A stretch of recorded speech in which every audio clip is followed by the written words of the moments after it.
Assalamu alaikum, урматтуу көрүүчүлөр. Мен бүгүн Кыргызстанга белгилүү журналист, алдыдагы парламенттик шайлоого Улуттар биримдиги партиясы менен жогорку кеңешке аттанып жаткан Тургунбай Алдакулов агам жанына келдим. Бул чыгарылышта сиздер менен бирге Тургунбай Абдурасулович менен болгон маекти толук кандуу көрсөтөм. Assalamu alaikum. Ва алейкум ассалам. Кандайсыз ага, иштериңиз жакшыбы? Ден соолугуңуз жакшыбы? Атыңызды алыстан угуп келдик бүгүн. Атайын ошол жарышка аттаныпсыз. Кыргыз Республикасынын жогорку кеңешине аттанып жатат экенсиз.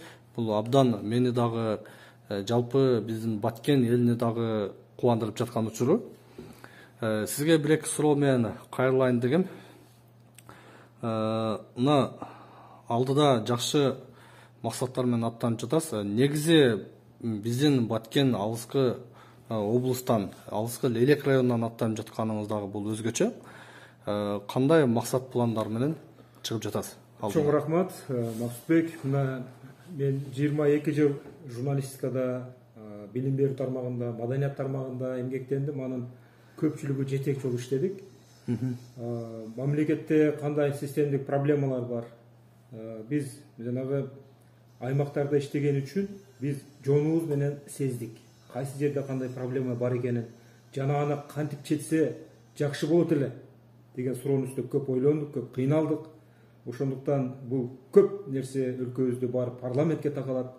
Ал жерде мыйзамдарга, мамлекеттик системаны өзгөртөбүз деп биз канча кыйкырбай эле, канча жар салбай эле, бирок мамлекеттик система кантип өзгөрөт дегенде, ал жерде мыйзамдар көзөмөлдөнсө, мыйзамдар өзгөрсө, элдин чыныгы баягы жашоосуна керектүү болгон, пайдасын алып келе турган мыйзамдар иштесе, Кудай буйрса, ошол максаттарды тутуп бел байлап, Кудай буйрса парламентке аттанып атам.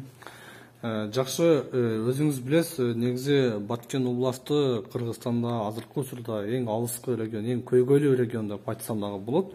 Мына жакында көрдүңүз, бизде өткөн жылда мына ушул апрель айында бир аз алгашуу болду. Негизи Баткендеги олуттуу проблемалардын эң биринчиси бул чек ара маселеси да. Андан кийинки маселе бул жумушсуздук маселеси. Сиз эгер парламентке барып калсаңыз, чек ара маселесине кандай аракеттер кылсак болот? Чү дегенде айтып коеюн, чек араны мен чечем деген бүгүн талапкерлер бар. Бул кызылдай популизм. Чек араны депутат чече албайт. Чек араны өлкө башчысы чечет. Депутат эмне кылат?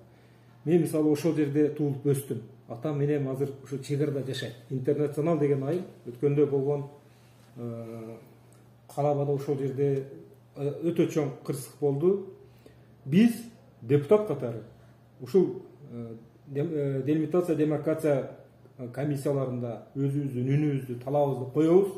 Кандай чечилиш керек? Ошол боюнча менде толук маалыматтарым бар. Ошол процесске түздөн түз катышам. Элдин талабы катары ошол жерде биздин кызыкчылыкты коргоого, биздин тарыхый маалыматтардын негизинде өлкөбүздүн бүтүндүгүн, чек арасын сактоого бардык күч аракет жүргүзөм. Депутат катары ошондой болот. Экинчиси, чек араны бекемдөө ошол жерде жашаган элдин турмушун оңдоо деген сөз.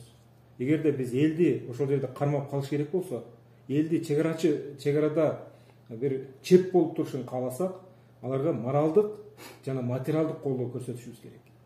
Баягы гуманитардык жардам жөнүндө айтпай атам.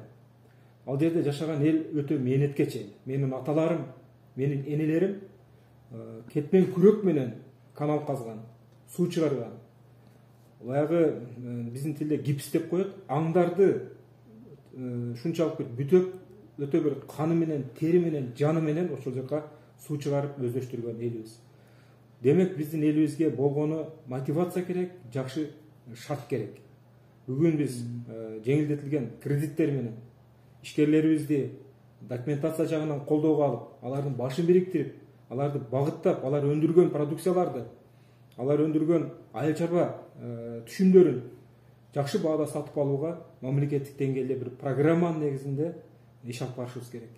Бүгүн Кудайга шүгүр биздин чек арада жашаган элдин балдары чет өлкөлөрдө, борбор шаарларда тажрыйба чогултуп, бир топ өздөрүнүн амбициялык программалары, ишкердик багытында программаларды бүгүн көтөрүп жүрүшөт. Ошолордун баарын башын бириктирип, кандай кылсак биз аймакка салымыбызды кошо алабыз деген көптөгөн биздин азаматтар бар.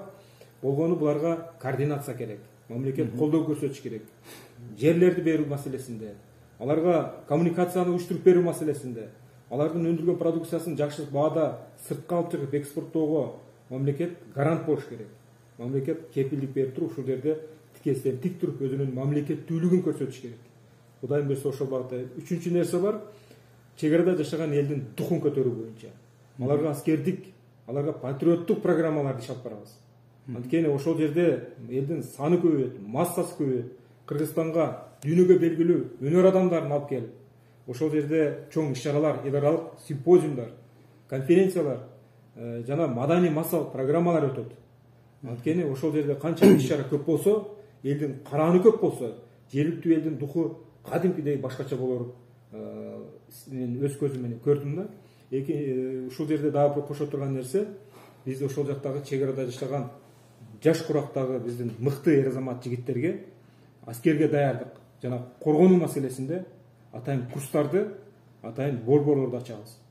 Дайыма шайма-шай белен туруш керек. Ошол жердеги аталарды, энелерди, келиндерди, жаш балдарды коргой турган, аларга дайыма дем күч берип, ошол жерде духун көтөрүп турган биздин эр азаматтардын чоң бир армиясын деп айтайын, мындай жарандык бир командаларын түптөйбүз, Кудай буйрса. Ошого эле уйкаш дагы бир суроо бергим келип жатат. Мына азыркы учурда жакында баарыбыз эле көрдүк, Кыргыз Республикасынын президенти, министрлер кабинети буларды демилгелеп, Баткен областына өзгөчө статус берип жатат. Өзгөчө статусту кандай пайдалансак болот? Мисалы үчүн эң эле барып турган көйгөй бул жумушсуздук, элди ошол жерде кармап калыш керек. Сиздин оюңуз кандай негизи? Мамлекеттин максаты жакшы. Кудайга шүгүр, дайым эле жакшы болуп келген. Мамлекетте ар бир кабыл алынган программалар, ушундай бир жеңилдиктер. Бирок тилекке каршы аны ишке ашыруу бир тараптан болбош керек да. Бул ачык болуш керек, коомго ачык болуш керек. Бул жерде кандай жардамдар болот, кандай жеңилдиктер болот, аны эл жоон тери менен сезиш керек. Аны кантип сезебиз? Аны калың катмарга жеткиребиз. Калың катмарга жеткиребиз. Ошол жеңилдиктерди бир уч топ гана пайдасын көрбөш керек. Бул жерде жергиликтүү бийликтин ар бир тармагында иштеген кызматкерлерди биз депутат катары көзөмөлдөйбүз, талапты коебуз жана жарандык коомду көтөрөбүз. Эң башкысы жарандык коом. Биздин Баткен, Лейлек, мына ушул чөлкөмдө жашаган элибиздин бир өзгөчө сапаты бар да. Бул кээде жакшы дагы, бирок тилекке каршы акыркы мезгилде бул терс өзүнүн пайдасын берип атат да. Анткени биз сабырдуубуз. Чектен ашса сабырдуубуз. Биз көргө кирсин деген сөздү колдонобуз. Жон кой элечи, көргө кирсин. Эмне болуп кетиптир депчи. Жок, андай болбойт. Көргө кирсин деп биз ушул күнгө келдик. Мына бизди капка шибегени катып болбойт деп айтат. Биз ката берип шибеге капты канча жолу айырып чыкты. Эми болбойт. Биз эми жарандык коом активдешип, өзүбүздүн укук талаптарыбызды коюшубуз керек. Жана өзүбүзгө берилген, мамлекет тараптан берилген жеңилдиктерди жакшы пайдаланышыбыз керек. Жакшы, эми башка суроого өтсөк, сизде Улуттар биримдиги партиясыны тандап алганыңыз мага да кызык болуп жатат. Себеби дегенде Улуттар биримдиги партиясынын жетекчиси Мелис Мырзахматов бул бүтүндөй кыргыз эли таанып билген өтө абилдүү, авторитеттүү киши деп айтсам болот. Эмне максатта сиз Улуттар биримдиги партиясы менен аттанып жатасыз? Улуттар биримдиги партиясы бул мезгилдин сыноосунан өткөн, мезгил талап кылган, өз кырдаалында жаралган партия. 2010-жылдагы окуяларды баарыбыз билебиз.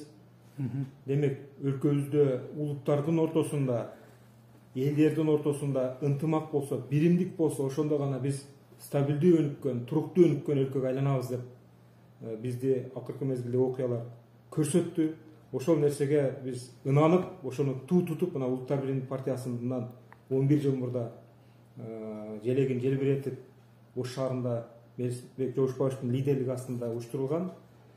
Мелисбек Жошбаевич мына бүгүнкү күндө баардык тараптан бышып жетилген, башынан бир нече сыноолор өттү.